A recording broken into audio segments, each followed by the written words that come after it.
Sup, y'all? Welcome back to another edition of the Wildcats and Then Some podcast. It is Sunday, November 15th.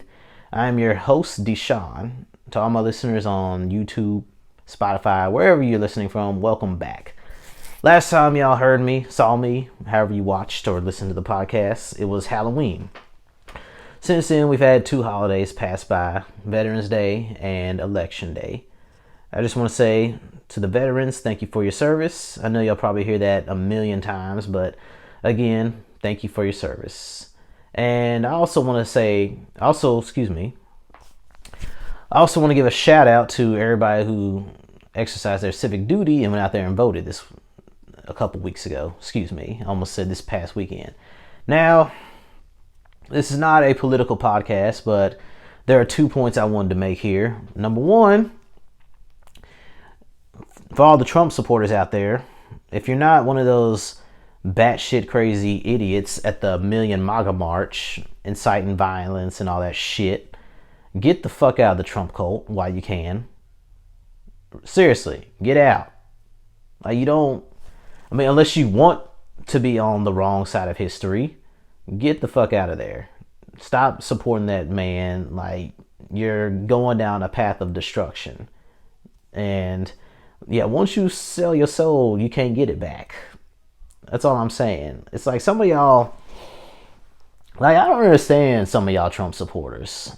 Now, I'll be honest here. I wasn't happy when Donald Trump won the 2016 election, but I didn't have a fit. I didn't live in a little fantasy world and pretend like Donald Trump didn't just win. I said, okay, he won. There's nothing I can do now. I'll give him a chance to see what he does over these 4 years. But yeah, he was horrible. He's, well, at least in my lifetime, the worst president I've ever seen. But some of you guys, I don't know, it's like he's got y'all brainwashed or some shit. It's like he reminds me of, it's like Trump is Jim Jones and y'all are his cult.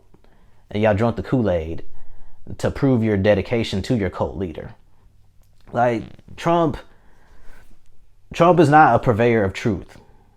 I don't know what the fuck y'all believe, because hell, for 4 years y'all said CNN was fake news. Y'all said NBC was fake news. Y'all said CBS, NBC, BBC, hell, anybody that wasn't Fox News, y'all claimed it was fake news. Now, y'all Trump supporters who claim that Fox News was the only credible source of media, now y'all saying Fox is fake.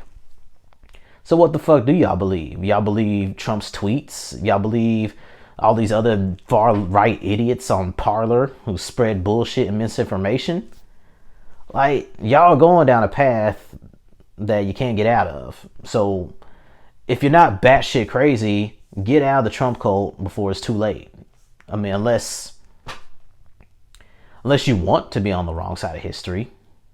And by the way, this is not an endorsement for Joe Biden either. Now, me personally, quite frankly, I think the Republican Party and the Democrat Party need their ass whooped for having us choose between these candidates.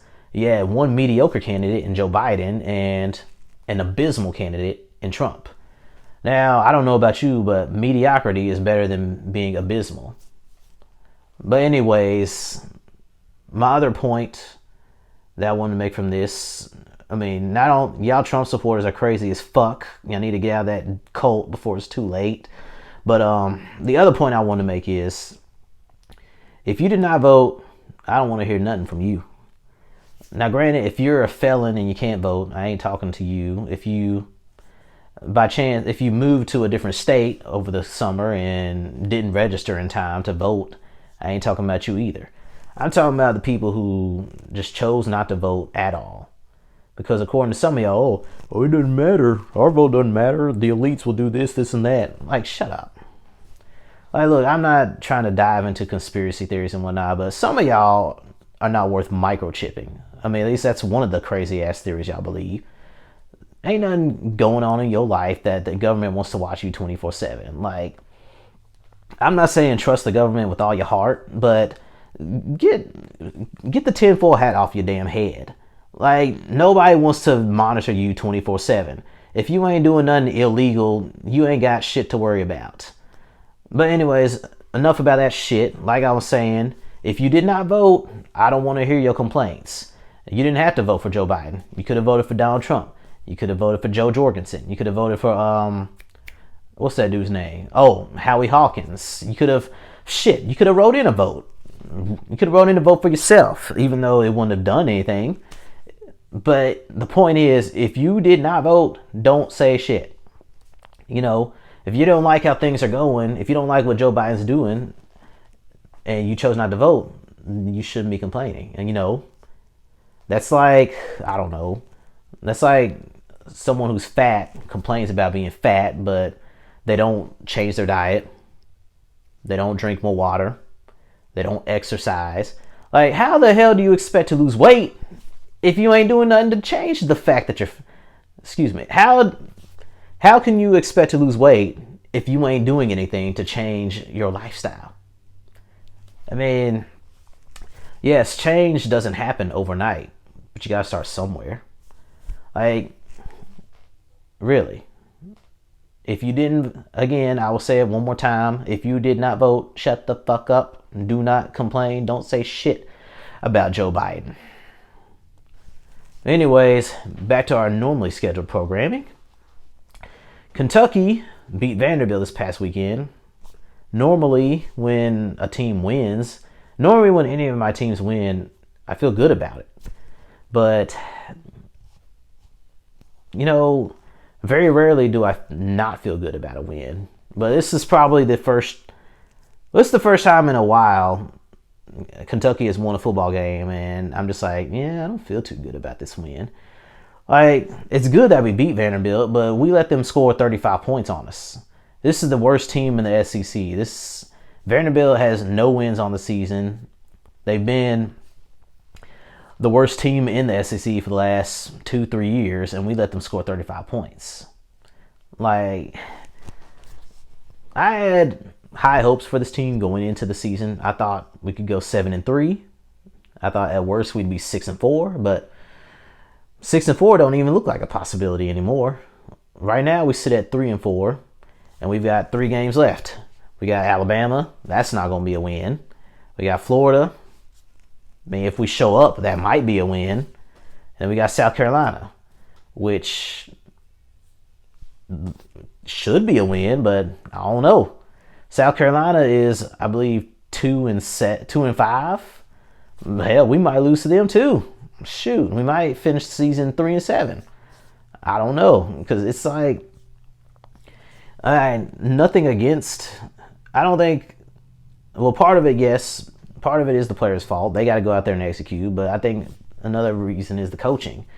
Like Eddie Gran, I don't know why. I don't know what we saw in Eddie Gran. Whatever he was doing at Cincinnati, it sure as hell ain't working at Kentucky. Yeah, our run game is nice, but our offense is boring. It's predictable. Our receivers can't create separation for nothing. Our receiver. I mean, if you're gonna be a receiver playing for Kentucky, hell, as long as Eddie Gran is the offense coordinator, you better be a damn good blocker, because you ain't gonna get the ball much.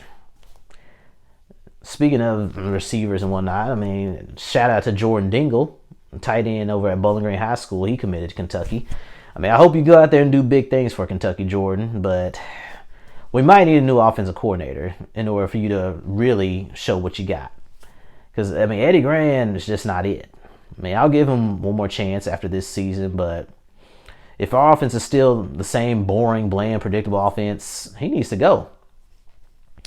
Now, I hear a lot of Kentucky fans think that Terry Wilson's the problem, but I don't think so. It don't matter who our quarterback is, as long as Eddie Gran's offensive coordinator. Because, hell, Joey Gatewood, in that game he started, I forgot who it was against, he didn't look that great. Bo Allen, he got some playing time yesterday against Vanderbilt, and he looked all right. It really don't matter who the quarterback is, as long as Eddie Gran is the coordinator. Excuse me. So, hopefully something changes, because this boring, bland, predictable offense, it's got to go. Now, while I'm on football, my Tennessee Titans played this past Thursday. Got beat by the Colts. It was ugly. We went into halftime winning 17-13, and then the Colts completely shut us out in the second half. Yep, special teams killed us, especially Trevor Daniel, or whatever the hell his name is. We was on our own side of the field. He punched the ball. It traveled 17 yards. Colts march up the field for an easy touchdown. And then we was in our own end zone. Excuse me, we weren't in our own end zone, but we was on our own side of the field. He goes for the punt. It gets blocked. Return for a touchdown. Special teams really killed us. I do believe that we have a pretty good team. Now, I mean, I was hoping we'd be better than 9-7. But would we be the Tennessee Titans if we didn't go 9-7? I mean, seriously, it's like every year we go 9-7 or 8-8. Yeah, we got a good offense, but our defense is not so good. And then when our defense plays good, our offense doesn't show up. Now, if we can just have our offense and our defense show up at the same time, we'll be fine. Shoot, we could win the AFC. We could go to the Super Bowl, but that's the problem. Our offense will show up one game, but the defense won't show up, or vice versa. I mean, we never have both showing up at the same time. And until our offense and our defense decide to show up together, we'll never get over the hump and go to the Super Bowl. Because, yeah, I think Mike Vrabel is a pretty good coach. He's a lot better than Jeff Fisher. He's better than Mike Munchak. Better than Ken Wisenhunt. Better than Mike Mularkey. Mike Vrabel is one of the few Belichick assistants that doesn't suck as a head coach.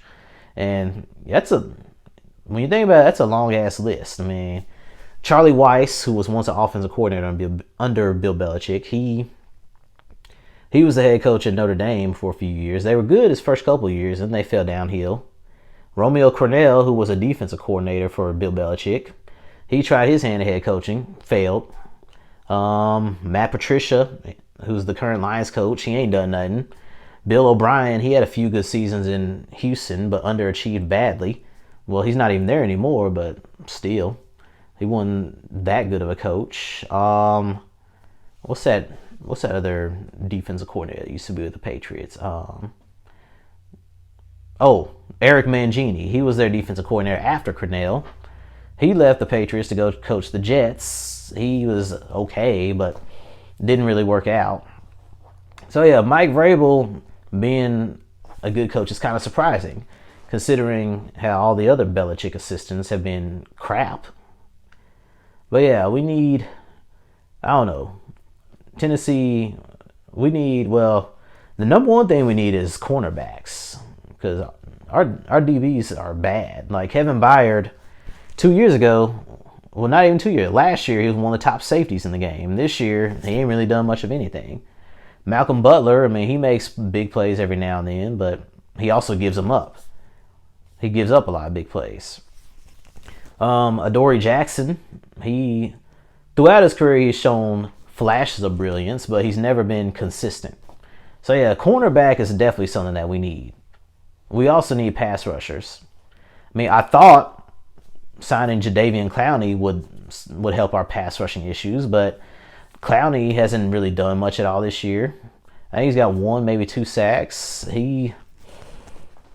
Clowney, I thought he was going to be a superstar in the NFL. He was great at South Carolina. I thought coming into the NFL, he'd be the next coming of Julius Peppers, or I don't know, maybe another Jason Taylor. But he's really just alright. He's good, but he's not great. He's not going to elevate a defense to that next level. So we definitely need help with pass rushing. Thankfully, we only signed Jadeveon Clowney for 1 year. Because based on how he's played so far through the first half of the season, he ain't worth a contract extension. Vic Beasley wasn't worth the contract we gave him either, but I think we cut him, thankfully. But yeah, I still have a good feeling about the Titans. I mean, yes, even though we're good one week, we're bad the next, I think we still get into the playoffs. Maybe by then our offense and our defense will show up at the same time, and who knows, maybe we go to the Super Bowl. Excuse me. But I don't know, maybe I'm tripping. Maybe they won't.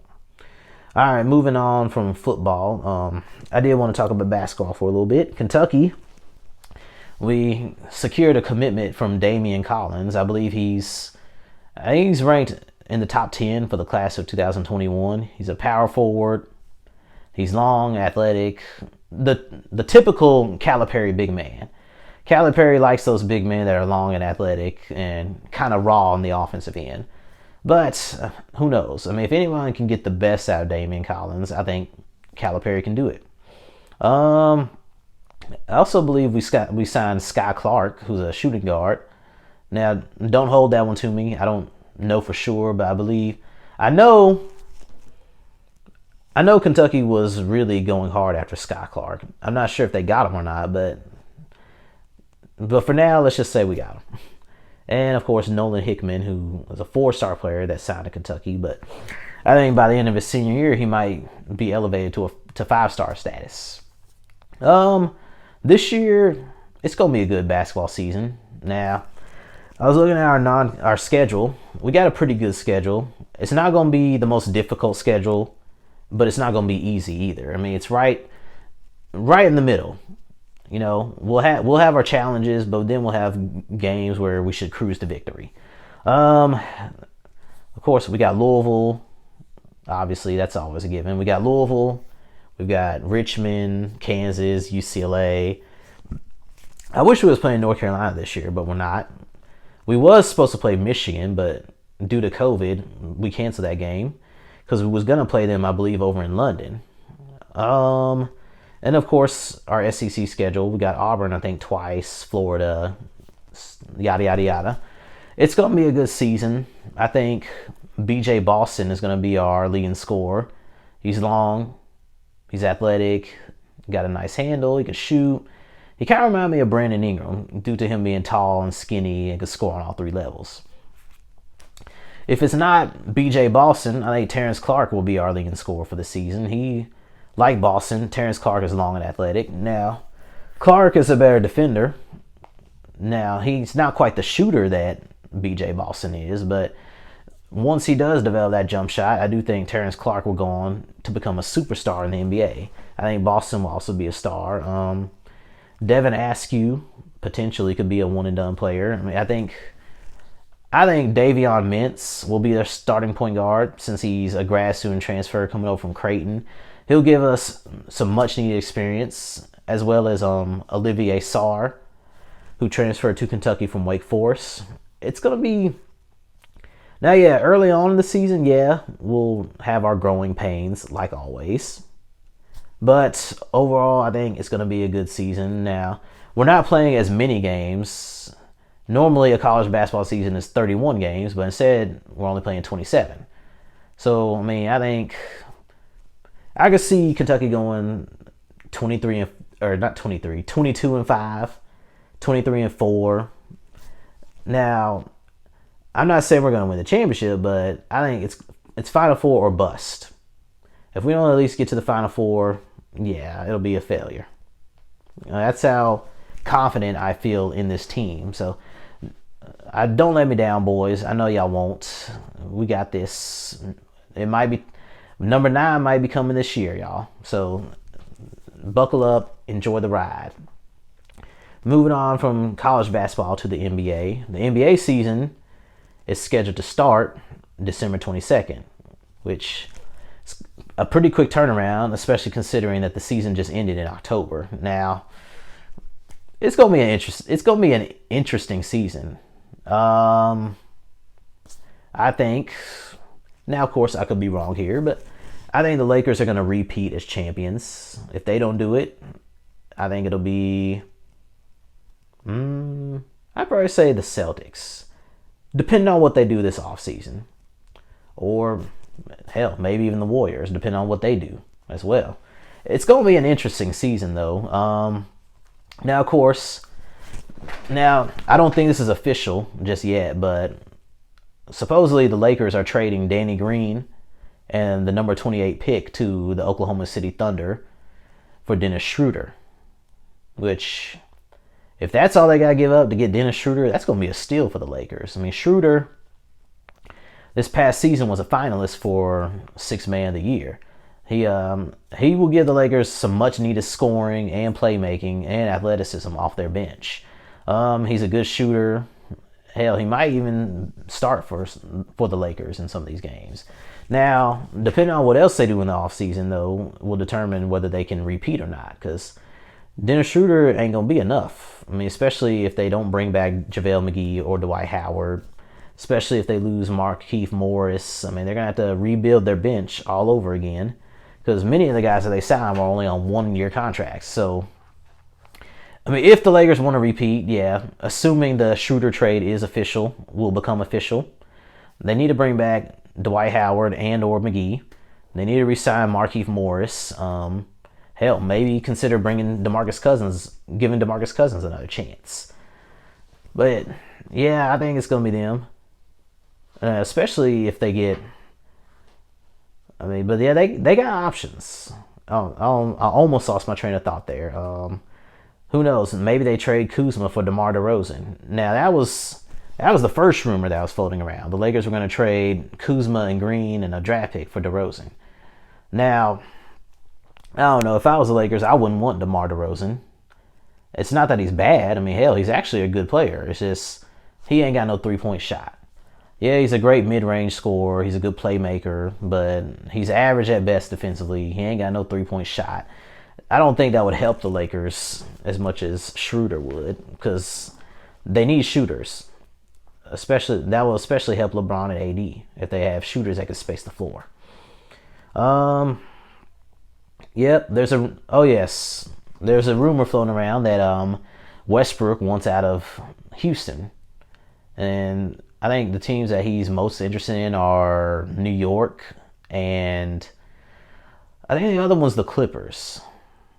Now, honestly, I really don't understand why the Knicks would want Westbrook. I mean, I know they're dying to get back into the playoffs, but yes, Westbrook is not going to take you over the top, Knicks fans. Like, y'all, I mean, if y'all want to be competitive again, James Dolan is going to have to sell the team, which that's probably never going to happen. So, y'all probably just going to have to wait for him to die if you want to be competitive again.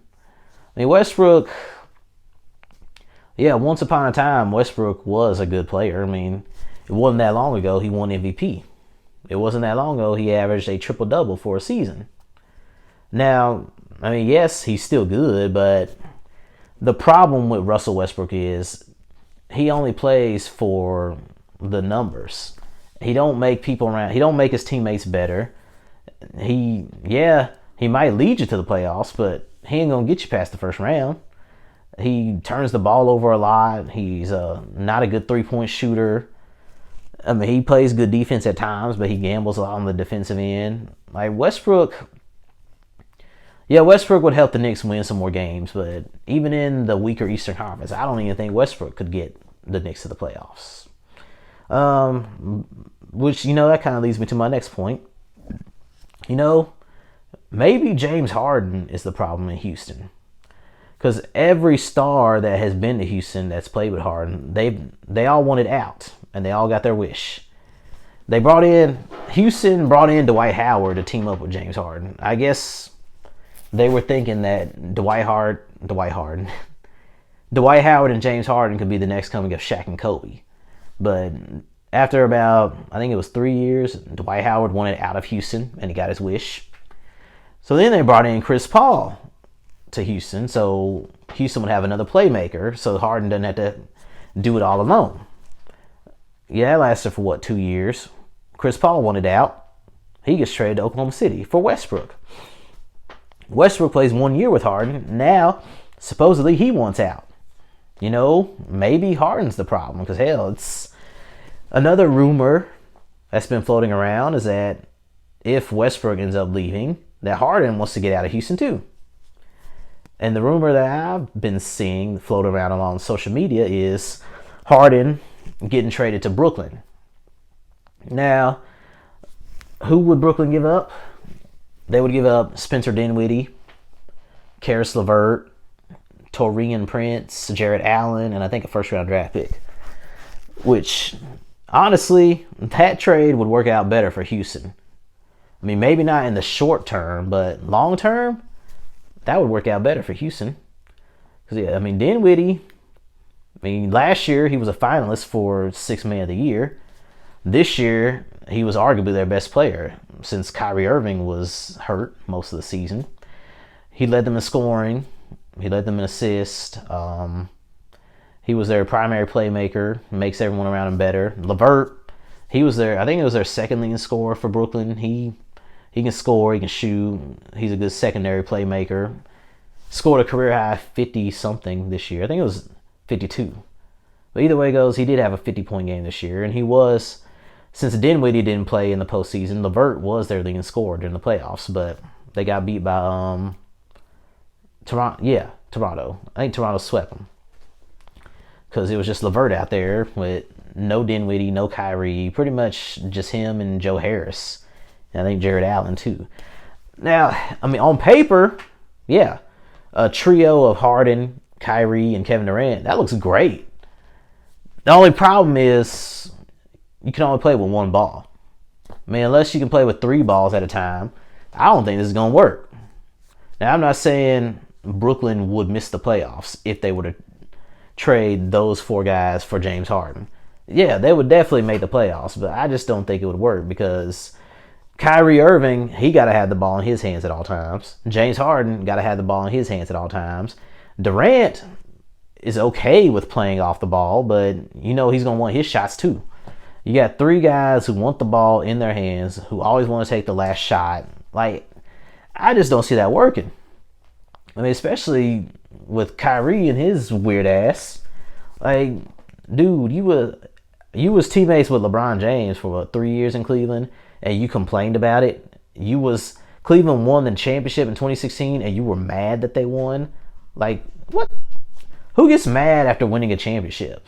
Now, I'm not making this shit up. There was a story floating around that Kyrie was unhappy about winning the championship. He was unhappy, I don't know, I guess because he wanted to be the MVP or some shit. I don't know. But yeah, Kyrie Irving, he ain't going to be too happy about it. I know he's not, if they bring in James Harden. Now, yes, Kyrie, Harden, KD, that'll definitely push them into the playoffs, but that's not going to win a championship. I'm sorry. Now, if I'm wrong, hell, I'll pull up this podcast again down the line. But you know what? I was wrong. I shouldn't have said that. Yada, yada, yada, whatever. But I just don't see it happening. Either way it goes, it's going to be an interesting season, y'all. So I can't wait. And to all you gamers out there that already got the PS5, I hate y'all. No, I'm just kidding. But yeah, I hope you're enjoying your system. Hopefully you didn't get one of those bad batches of PS5s. You should always wait till the second wave, because that's when they get all the bugs and all that other shit out. But anyways, y'all, enjoy your Sunday. I'm Deshaun. I'm out.